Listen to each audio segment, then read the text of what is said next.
In fiera a Verona gli stati generali delle banche di credito cooperativo che compiono 130 anni, l'occasione anche per ribadire un ruolo fondamentale sul territorio in un momento cruciale della storia della federazione bancaria. Marco Marchesini.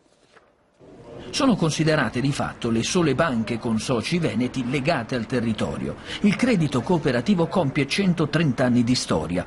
A Verona, in fiera, gli stati generali promossi dalla Federazione Veneta delle Banche di Credito Cooperativo, il futuro dell'altro credito, la biodiversità bancaria come fattore per lo sviluppo locale. Questo il filo conduttore per ribadire il ruolo fondamentale degli istituti, la loro presenza in Veneto in questa difficile congiuntura economica che ha messo in ginocchio una buona porzione dei settori produttivi della regione. È dal 1883 che siamo in Veneto, l'abbiamo costruito con un profilo basso ma molto importante. Un modello di banca che si conferma l'unico strettamente legato al territorio, alla gente, ai veneti in un momento cruciale della sua storia. Avendo i soci residenti, i soci esclusivamente veneti, è un modello che cresce con la comunità e dà cuore alla comunità.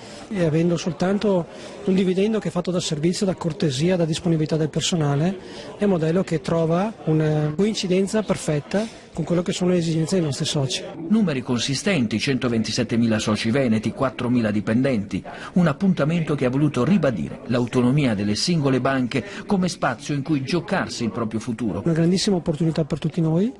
Chiaro che i rischi ci sono insiti, ma sta a noi difenderci e difendere questo patrimonio importante che abbiamo.